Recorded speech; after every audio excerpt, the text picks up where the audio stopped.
tá ok? Essa aqui eu achei engraçada, mas ela é engraçada, mas ela é séria. E daí, por isso que eu trouxe ela aqui. Olha só, porta-voz para questões de saúde pública nos Estados Unidos faz alerta sobre o impacto de redes sociais no desenvolvimento do cérebro dos jovens. Vivek Murthy aconselha o desenvolvimento de restrições de idade e padrões de segurança similares a outros regulamentos, como idade mínima para dirigir ou usar certos medicamentos. As informações são do site Stats, tá? O que eu achei engraçado trazer sobre isso. Tipo, eu acho que isso é meio óbvio. Isso também seria uma boa. Eu não sei por que eles já não fazem isso, Matheus. Parece uma lenda urbana esse negócio do COBOL ser um negócio tão difícil. Mas sei lá. Acho que é muito medo de mexer num negócio que roda já. E dá merda. Sim, tá funcionando há muitos anos.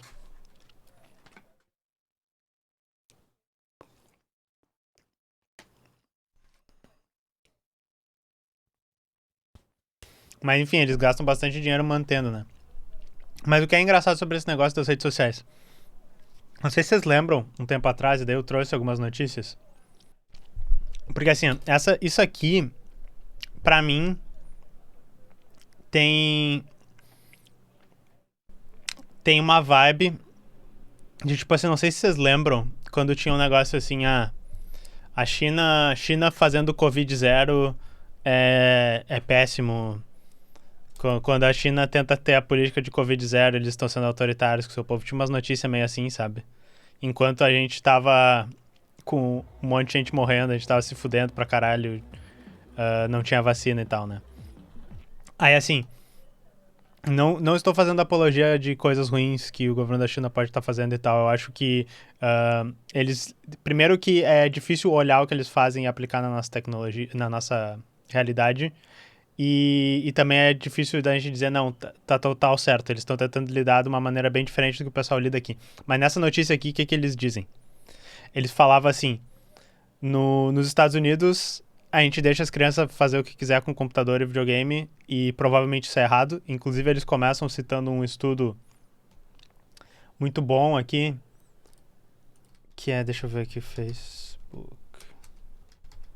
Não é esse artigo. É o outro artigo que eu trouxe, ele cita um estudo que o Facebook tinha interno, que dizia assim: a gente percebeu que pessoas que usam o Instagram demais têm a tendência, e eles sabem isso por causa que eles fazem perfilamento de comportamento, tem tendência a ter problemas em aceitar a sua aparência. Eles estavam fazendo uma correlação entre o uso demasiado do Instagram, na realidade, com pessoas que tinham desconforto com a sua aparência, geralmente meninas, adolescentes e tal, por causa da óbvia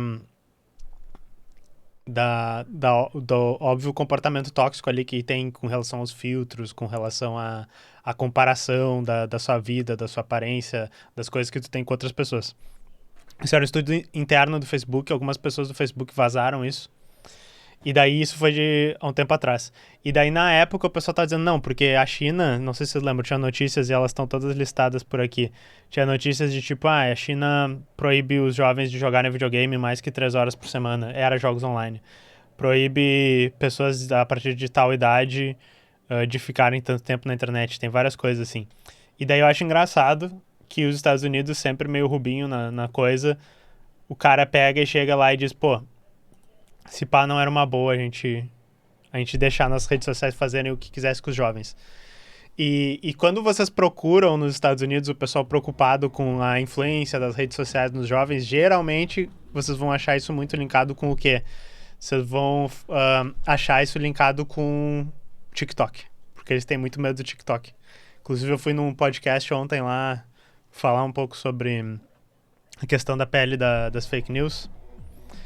E surgiu esse tópico e total os Estados Unidos, eles tratam o TikTok como eles deveriam tratar todas as outras redes sociais nos Estados Unidos.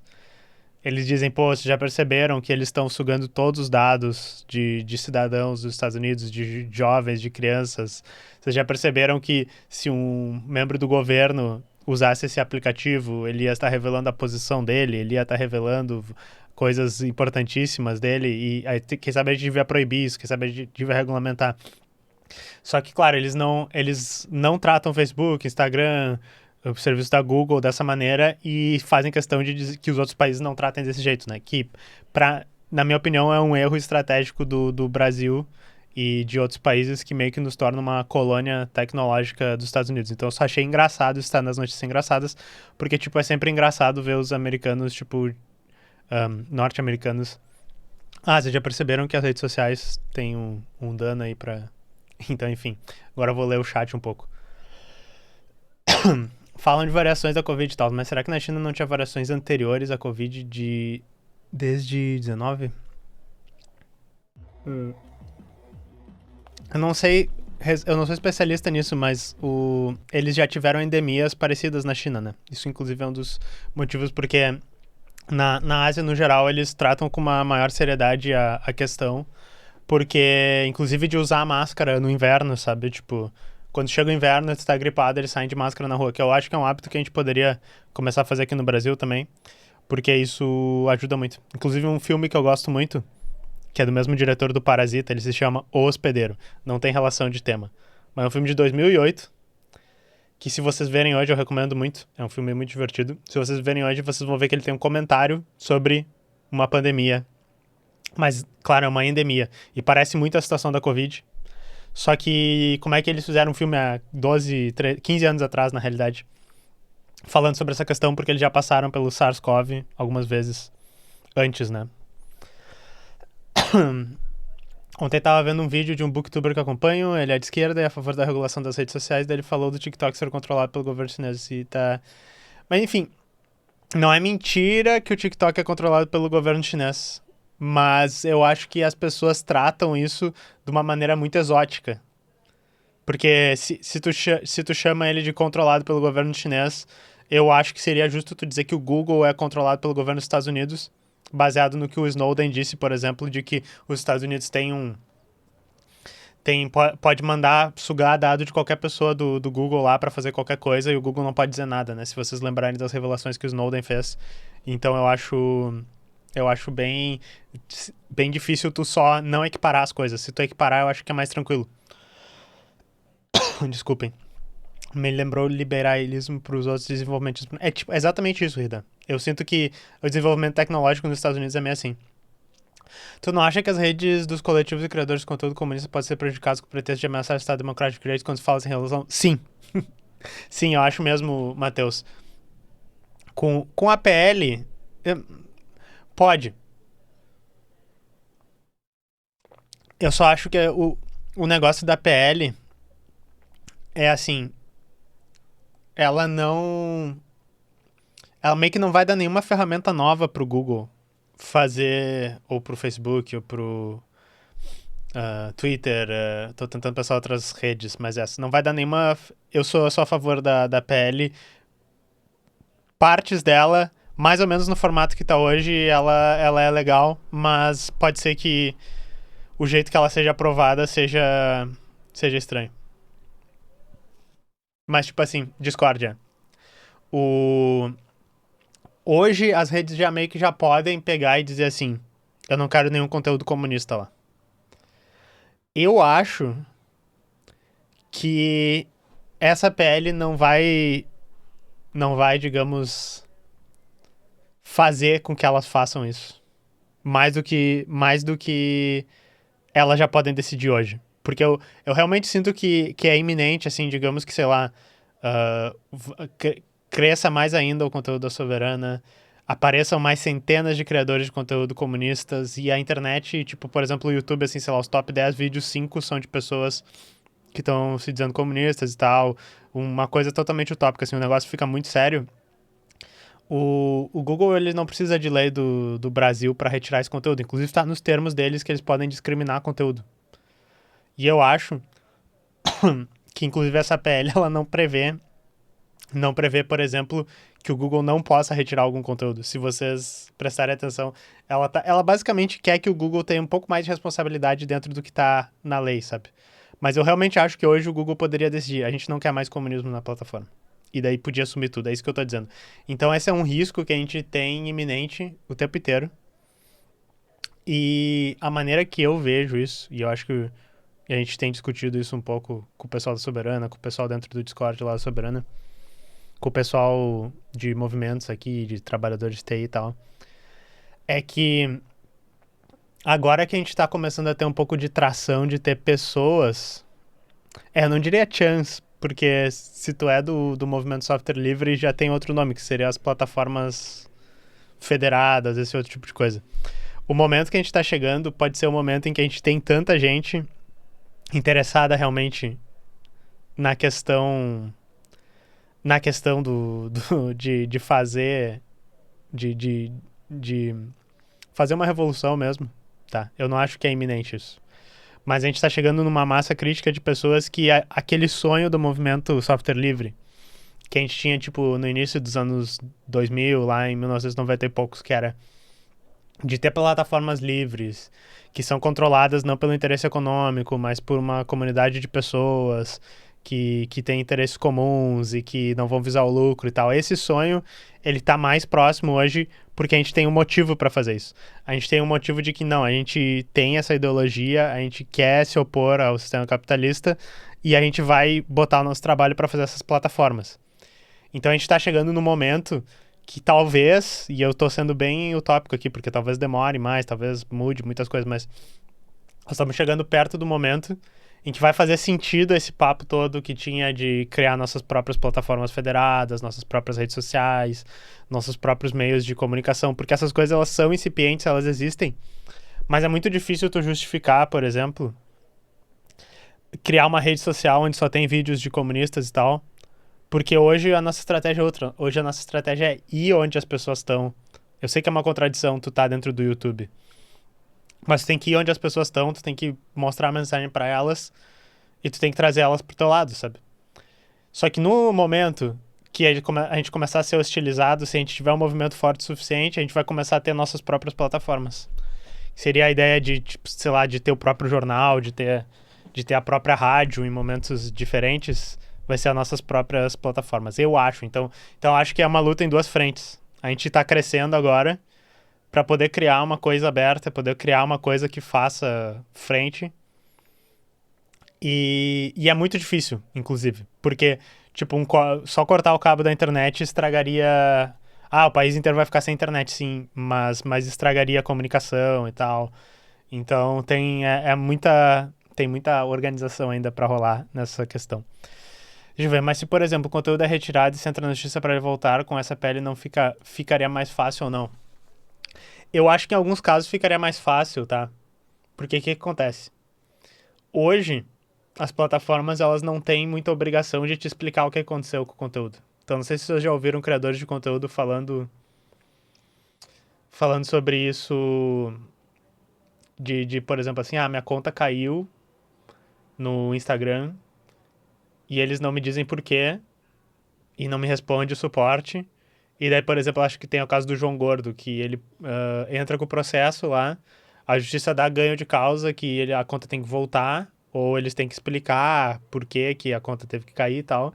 E eles só não explicam, e daí ele ainda ficou ganhando dinheiro de multa e tal, porque eles não explicavam. Tem a questão de, por exemplo, tem os vídeos do canal do Ian lá, do História Pública, que falam sobre a Ucrânia. E esses vídeos, um deles ficou restrito por motivos, que ele diz, conteúdo sensível. E um deles não tá restrito, mas se tu vê os dois, eles têm um alcance muito menor do que os outros. E não é uma questão de, tipo, esse assunto não é interessante. Tem assunto que as pessoas mais interessam na internet do que a questão da Ucrânia. Eu posso até mostrar pra vocês. Vamos ver como é que tá a situação. Mas tu vê os vídeos antes, os vídeos depois. E eles têm muito menos engajamento. E o YouTube só, tipo, não diz porquê, sabe? Então, de certa maneira, a PL lá, a questão da transparência, porque eles têm que explicar questões do algoritmo, eles têm que explicar por que um conteúdo foi removido, eles têm que explicar por que um conteúdo é impulsionado, por que ele é recomendado. Todas essas coisas as redes sociais também não querem, porque além de ser difícil para eles expor o modelo de negócio assim, esses casos podem ficar mais... Olha só, vamos ver aqui, ó. Para mim, isso aqui é... Tá, tem um contra-exemplo aqui, tá? Mas saca só, nós temos aqui... Desde o início do canal. Meio que o canal aqui, esses vídeos aqui era tipo uns reacts, né? Esse é o primeiro vídeo grande, Revolução da Albânia, 157k, Realismo Capitalista 500k, Novo Ensino Médio 330k, Leninismo Trotskismo 360, Cíntia Chagas 320, Laos Parte 1, que é um cult favorite, Rubio com Shadowban no Instagram, o Conviction falou, exato, esse tipo de coisa.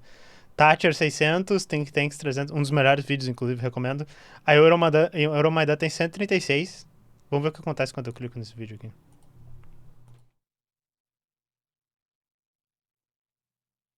Ó, por causa disso aqui, tá? Daí eu consigo ver. Mas por causa disso aqui, eu imagino que o vídeo não é recomendado.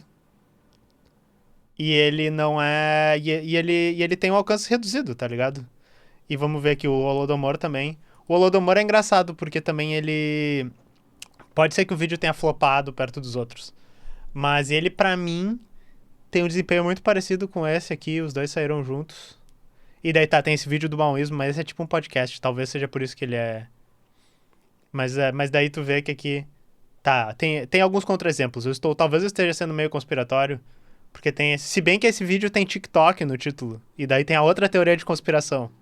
Que é que o YouTube censuraria nomes de outras redes, né? E daí tem, claro, tem esse vídeo aqui. Então, assim. Por que eu tava falando isso? Evidências anedóticas, né? Eu sei que é uma evidência anedótica.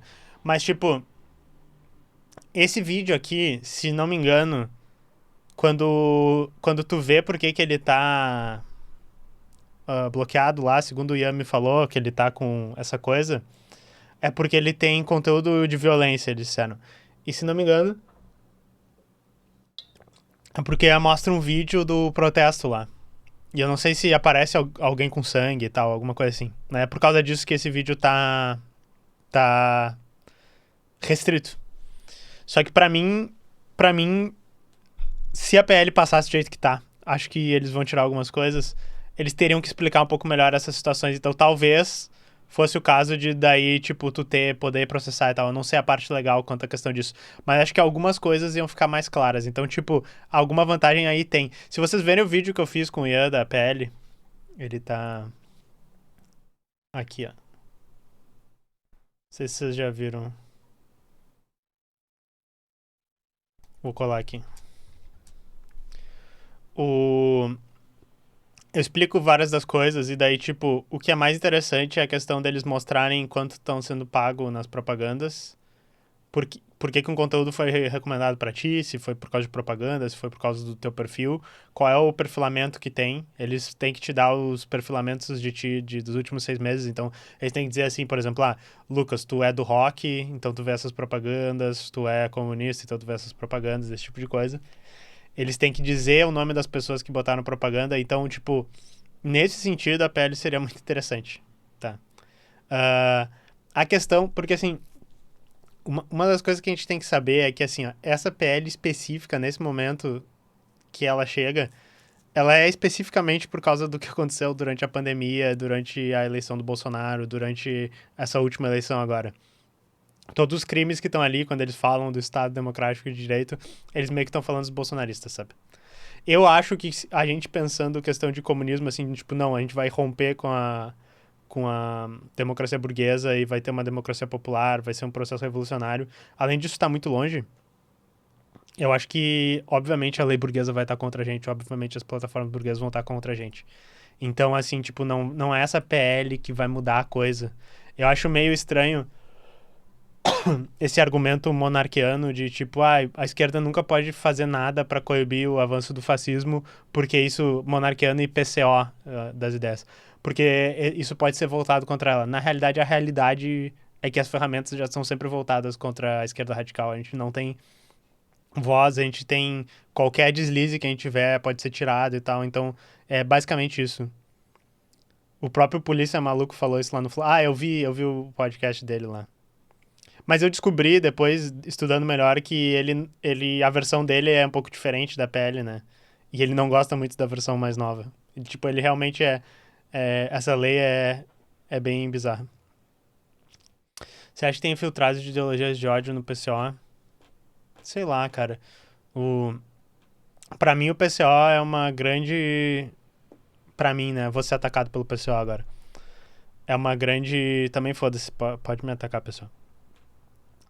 É uma grande junção de oportunistas, que é o Rui Costa Pimenta e algumas pessoas. Gente meio iludida, que é um pessoal mais. Que é um pessoal que a gente chama de esquerdista, que eles, tipo, têm aqueles princípios, eles estão vendo lá na frente o que precisa ser feito, mas eles não estão conseguindo enxergar direito uma análise melhor do presente, ver as tarefas do presente agora. Não que eu tenha a melhor análise e tal, mas eu não sou trotskista, então essa e também eu acho que eles atraem muita gente que gosta do cosplay de esquerda, cosplay de comunista, mas é preconceituoso, acha, tipo, não gosta de lacração. Então eles meio que atraem aquele pessoal que é tipo assim, eu não. O cara olha assim e tipo, eu não tô gostando dos uniformes desses nazistas aqui, mas eu quero ser preconceituoso, eu não gosto de mulher, não gosto de gay e tal. E daí ele olha pro PCO e diz, esse pessoal tá falando tudo que eu gosto, mas eles têm cosplay de comunista. Tem gente assim lá, eu não tô dizendo que todo mundo do PCO é assim, mas tem gente assim. E daí eles estão. Por quê? Porque eles estão sempre defendendo as mesmas coisas que esse pessoal. Eu acho bem contraproducente o trabalho que eles fazem. É, isso, é exatamente isso. Tu vê, tu fica vendo os monarcas das ideias, o pessoal de direita maluco e diz, estou cansado de concordar com o PCO. E a gente fica, Isso fala mais sobre o PCO do que sobre vocês. É, tipo, um nacionalismo sem conteúdo revolucionário, ou, né, com conteúdo revolucionário, cosplay e um reacionarismo moral, exato. É bem complicado. Mas então, pessoal, qual notícia a gente estava? A gente estava falando sobre essa questão do TikTok, né? Exato. Pode usar a ferradura com o pessoal. Pode usar.